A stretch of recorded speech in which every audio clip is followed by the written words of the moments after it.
সোডিয়ামের ভর সংখ্যা 23, পরমাণু ক্রমাঙ্ক 11, এই ইলেকট্রন বিন্যাস বলেছে করতে। তো সোডিয়ামের ভর সংখ্যা 23 এবং পরমাণু ক্রমাঙ্ক 11।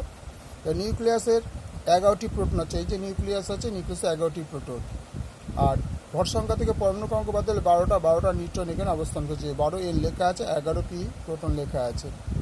নিউক্লিয়াসে 11টি ইলেকট্রন বাইরে ঘুরছে।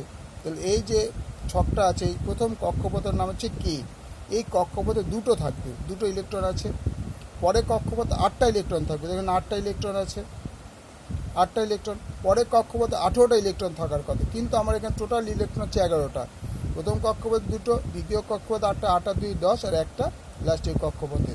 তাই বলা KLMN ইলেকট্রন কক্ষপথ সোডিয়ামের জন্য। এটা ঠিক আছে, ছকটা দেখে নাও একবার।